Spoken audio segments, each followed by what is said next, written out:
Bienvenidos chiquillos a la clase de biología. En esta clase vamos a cambiar un poquito el objetivo de aprendizaje, pero va a estar dentro de nuestra misma unidad. Lamentablemente, segundo medio biología es un año lleno de contenido y nuevas ideas que son importantísimas para las asignaturas de tercero o cuarto. Pero tranquilos, estoy priorizando algunos de ellos. Así que el objetivo de aprendizaje anterior era el 1, ¿vale? Que es todo lo que tiene que ver con sistema nervioso. Y ahora veremos el objetivo de aprendizaje en número 2. ¿Y qué dice el objetivo de aprendizaje 2? Es que ustedes deben crear modelos que expliquen la regulación de dos cosas. Primero, la glicemia, por medio del control de hormonas, y los caracteres sexuales y funciones reproductivas. Este último nos va a dar el paso para entrar ya de lleno a lo que es la segunda unidad, que es lo que tiene que ver con sexualidad humana, del aspecto biológico y también afectivo, ¿vale?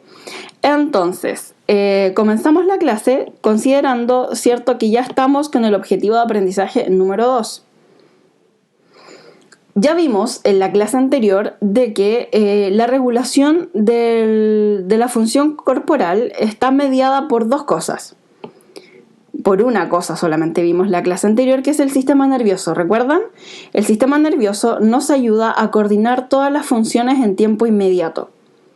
Ya sea los movimientos, recuerdan ustedes el arco reflejo, y todo eso mediante el impulso eléctrico y por supuesto también el químico. Todo eso gracias también en todo el concepto de lo que es sinapsis. Esto no es necesario que lo anoten, yo estoy anotándolo así como a lo rápido para que ustedes vayan recordando conmigo.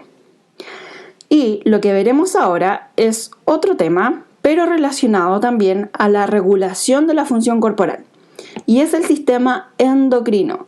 Vamos a estar hablando para poder comprender lo que son las hormonas. Es decir, la glicemia es un tema súper importante y necesario, pero para poder que ustedes comprendan cómo funciona esto, sí o sí tenemos que pasar a conversar del sistema endocrino.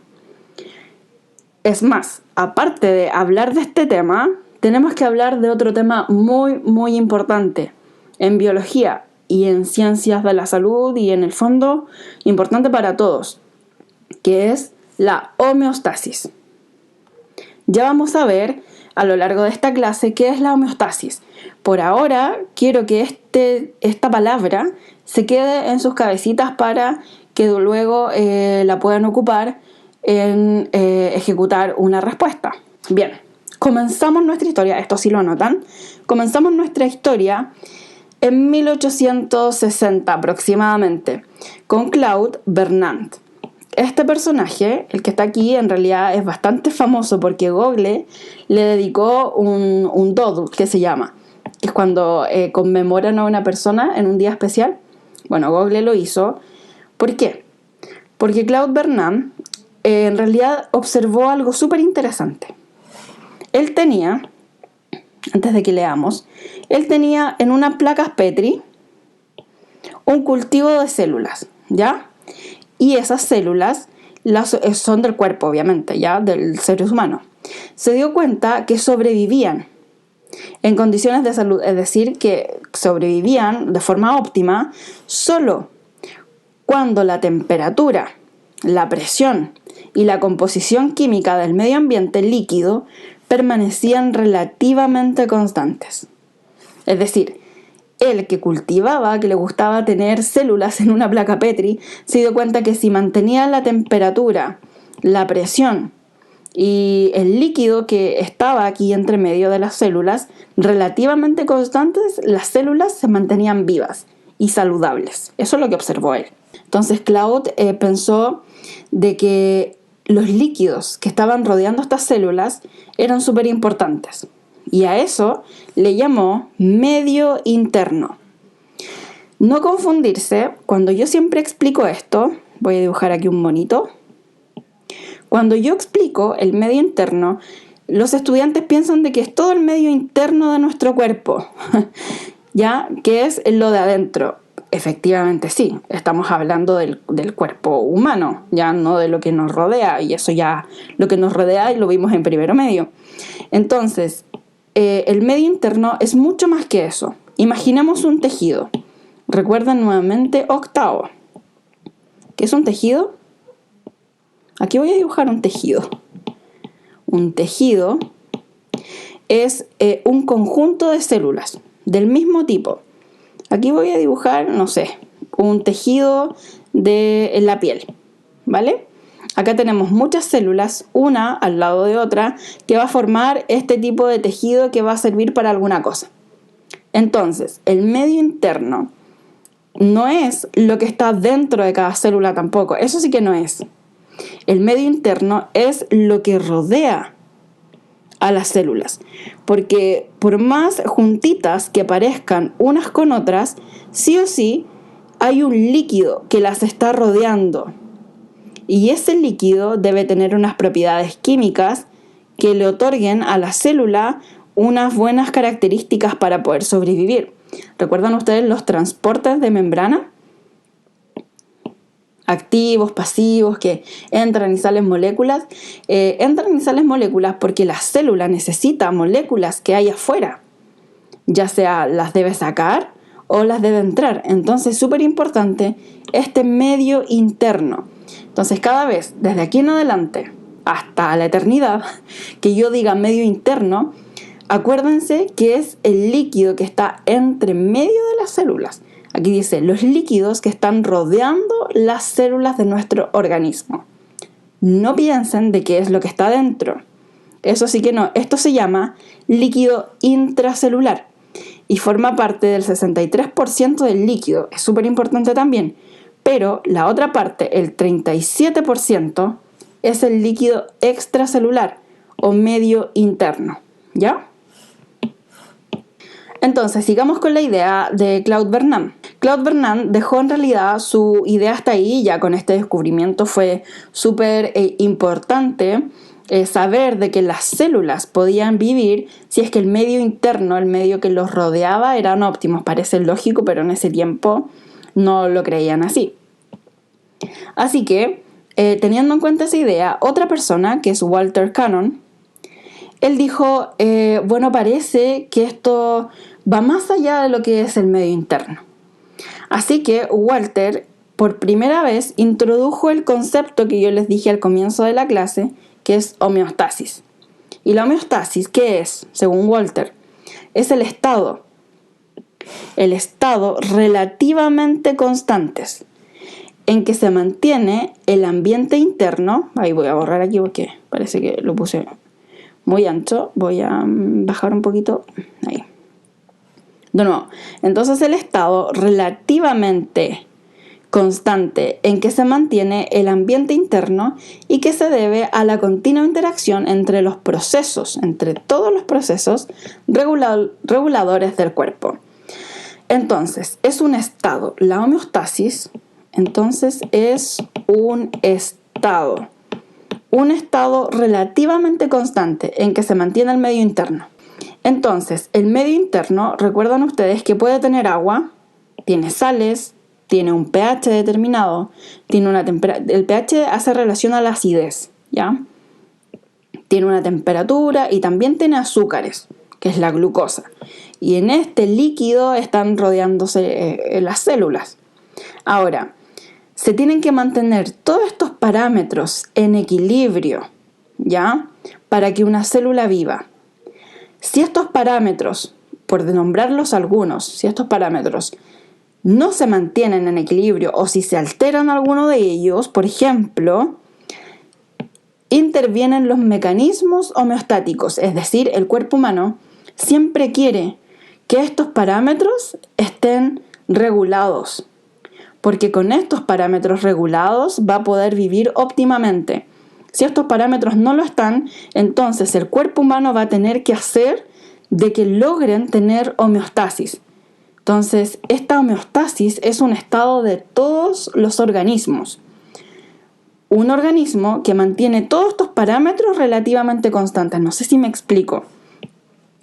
Para explicárselo en términos simples, No es esto, pero para que lo entiendan. La homeostasis es como decir saludable, es como decir sano, ¿ya?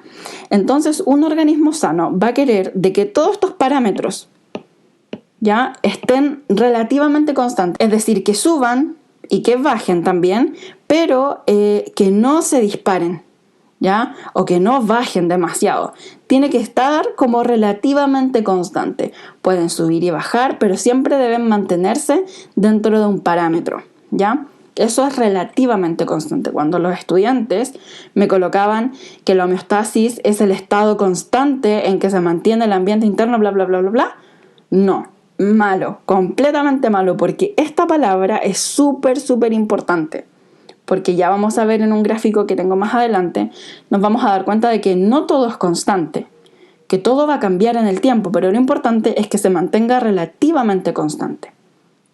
Entonces, cuando estos parámetros, vuelvo a repetir, salen de este estado relativamente constante, el cuerpo se encuentra enfermo, el cuerpo encuentra que hay un problema, el cuerpo ya no tiene homeostasis, ya no está en este estado de homeostasis. Por lo tanto, va a hacer que todos los parámetros vuelvan a estar normales y va a ocupar los diferentes mecanismos homeostáticos que los vamos a ver luego.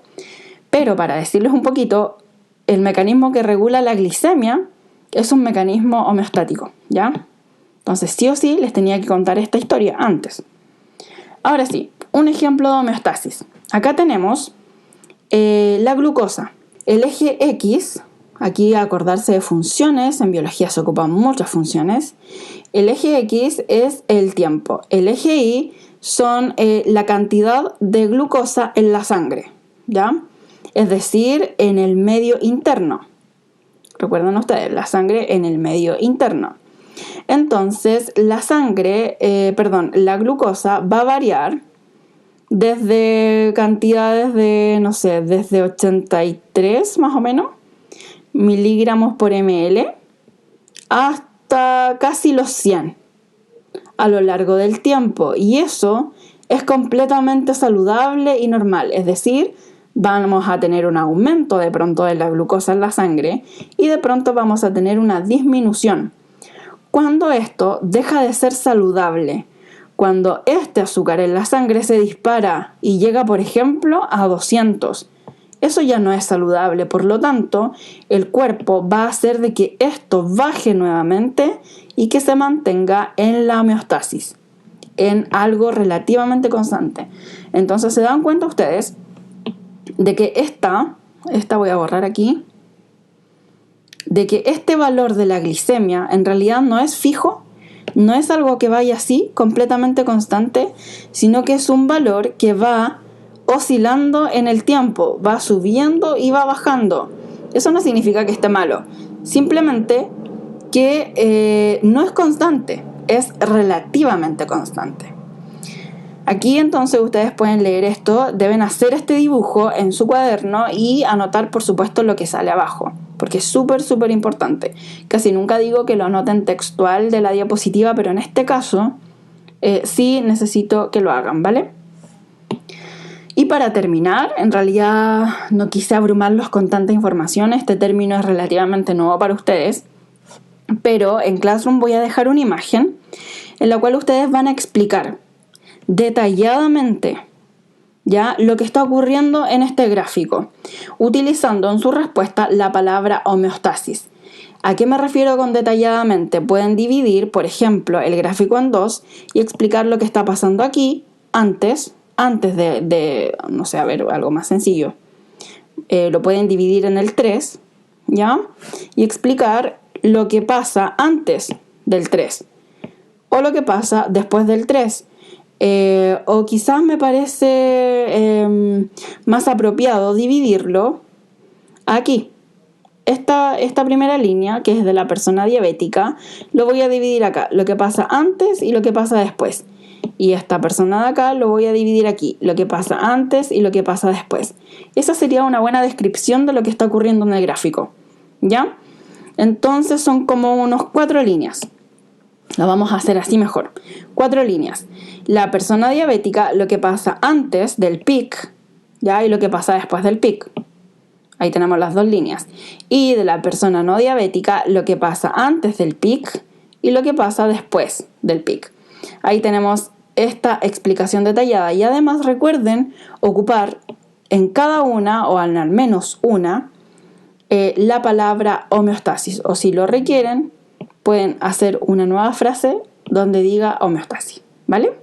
Eso lo voy a dejar en Classroom. Si tienen dudas, me pueden preguntar ahí mismo en mensaje privado en Classroom. Yo igual veo eso, ¿ya? Y eso sería todo por esta semana. Recuerden ustedes que pueden escribirme a mi WhatsApp. Son el único nivel que tiene mi WhatsApp, así que aprovechenlo y me mandan mensajes. Bueno, saludos y los veo pronto, ojalá. Chao.